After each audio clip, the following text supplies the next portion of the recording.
देवली उनियारा विधानसभा क्षेत्र में जब चुनाव हो रहा था उस दौरान वोटिंग के दिन नरेश मीणा जो निर्दलीय प्रत्याशी थे उन्होंने एक एसडीएम को थप्पड़ मारा। उस गांव का माहौल बिगड़ा और तमाम सारी बातें हुई। उसी विधानसभा क्षेत्र के पूर्व प्रत्याशी और गुर्जर नेता, कई जातियों में अपनी पकड़ बनाने वाले विजय बैसला हमारे साथ मौजूद हैं। समझते हैं उस गांव में जब गए थे तो क्या देखा इन्होंने। जब आप उस गांव में गए, आपसे लोग मैंने वीडियो देखा, कई महिलाएं आपसे अपनी बातें बता रही थी, कुछ लोग रो भी रहे थे। क्या कहा लोगों ने आपसे पहली जाते ही आपके मिलने के बाद? देखो, जब मैं वहाँ पहुँचा तो लोग इस उम्मीद में थे कि कोई पहुँचे वहाँ पे। और जब मैं वहाँ पहुँचा तो लोग बहुत परेशान थे, डरे सहमे थे, हर्ट थे, इंजर्ड थे, चोटें लगी थी, चोटिल थे। और गांव के लोगों से पहले मैं बुज़ुर्गों से मिला जो गांव की दहलीज पे जब बैठा था। फिर वहाँ से मैं सब घरों में गया और हर घर के अंदर में क्या क्या स्थितियाँ रही, क्या लोगों से मिला, पता चला। स्थिति गंभीर थी। क्योंकि आप वहाँ से प्रत्याशी रहे, चुनाव लड़ा आपने और काफ़ी चुनाव जब आप रिजल्ट आया, आप चुनाव हार गए, फिर भी कंटिन्यू आप वहाँ जाते रहे, तो आपका लोगों से कनेक्शन रहा होगा। ये जो मांगे हो रही थी, जिस मांगों को लेकर के वहाँ पर आंदोलन हो रहा था, जो लोग मतदान नहीं करना चाहते थे, ये आपके सामने भी कभी आया था मुद्दा? हाँ, पहले भी आया था और ये बात मैंने पहले भी कही थी। बिकॉज लॉजिकल ही नहीं है ना कि एक तो 13 किलोमीटर दूर है और दूसरा करीब 55, 60, 70 किलोमीटर दूर है, तो फ़र्क पड़ता है इन डिस्टेंसेस का। और लॉजिकल भी बात है, प्रैक्टिकल भी बात है। मेरे को ऐसा पता चला, कोई मैंने कहीं देखा था, अभी ऑर्डर तो मैंने देखा नहीं है, कोई 48 से गांव जोड़ दिए गए हैं, ठीक कर दिए गए, तो जो काम अभी किया वो पहले ही कर लेते तो ठीक हो जाता। लेकिन अनफॉर्चुनेट है, लेकिन हो गया। तो जो लोगों की मांग थी एक तरीके से, तो जो मांग रहे थे वो तो उनको मिल गया, सुना है हमने। और लेकिन जो चोटें आई हैं ये कब तक ठीक हो पाएंगी, ये तो।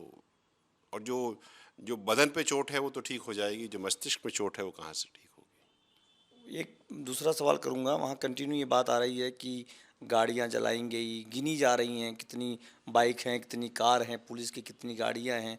आपने उसका दौरा भी किया, आपने देखा, आपने पूछा भी कि उसमें गाड़ी का नाम, गाड़ी के मालिक का नंबर सब लिख करके दीजिए।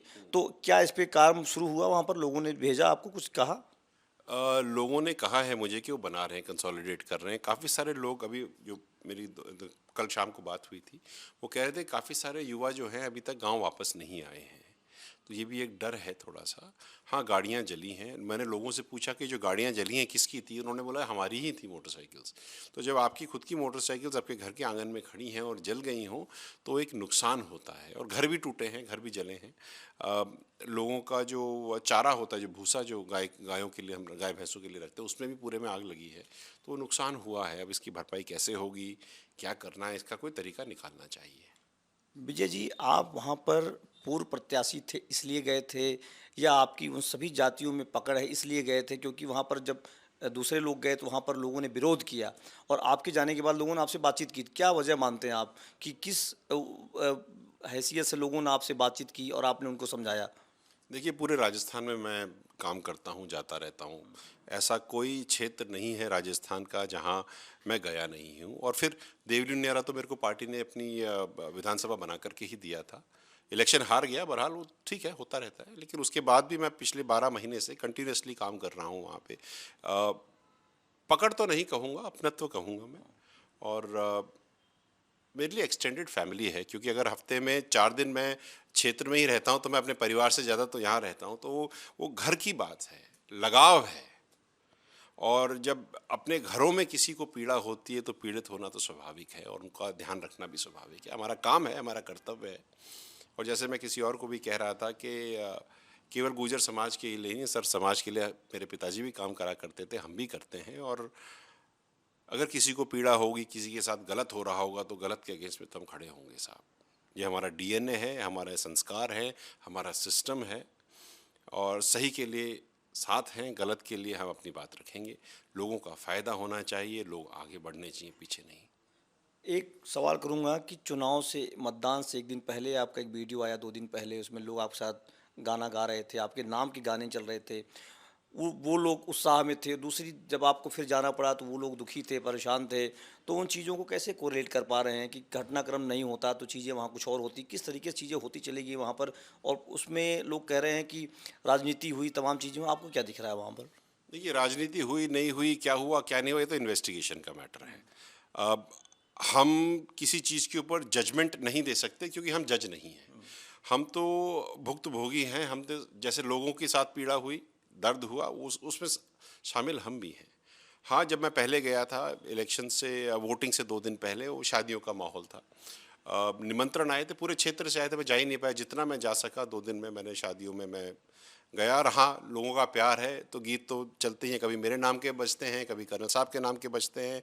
लोग नाचते भी हैं हम, और लोगों के साथ खुशियाँ भी मनाते हैं। इंसान है, खुशी में भी हम आपके साथ हैं, गम में भी हम साथ में, और दो चार कदम हम नाच भी लेंगे तो क्या फ़र्क पड़ जाता है। क्योंकि इम्पॉर्टेंट चीज़ ये है कि जब आप किसी के साथ जुड़ते हो तो आप नाखून की खाल की तरह जुड़ते हो।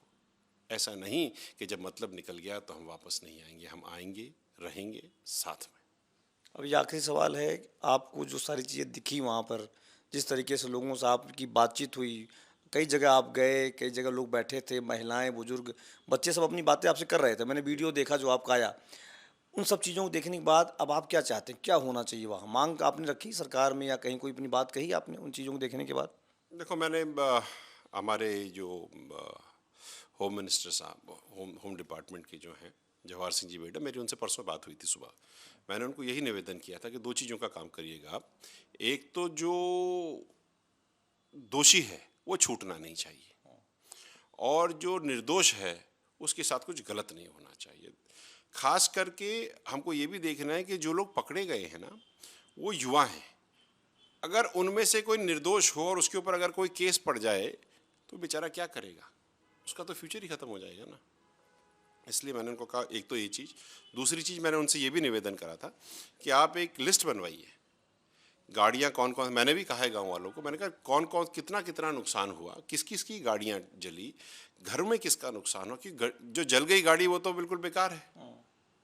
और आप ये समझिए इस बात को, हमको ये बात समझनी भी पड़ेगी कि वहाँ पर एक बीघा में एक किसान का जो है वो करीब सालाना 12,000 रुपये कमाता है नेट, मतलब महीने के 1,000 रुपये। अब महीने के 1,000 रुपये में वो मोटरसाइकिल जल गई तो उसका मुआवजा कैसे करेगा वो? हमको विचार करना पड़ेगा कितना बड़ा नुकसान हुआ है, और इसका हमको सरकार की तरफ से भी कुछ करना चाहिए। ये मेरा निजी है। अब क्या कर सकते हैं हम लोग सरकार की तरफ से, वो विचारणीय है।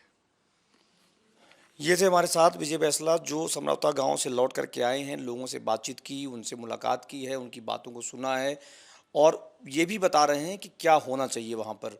और उस गांव का इनका कनेक्शन ये है कि वे वहाँ से चुनाव लड़े थे और कह रहे हैं कि अब वो तो परिवार का हिस्सा हो गया है। एबीपी लाइव के लिए Santosh Kumar Pandey, Jaipur. For exclusive and insightful videos, subscribe to our new channel ABP Live Premium.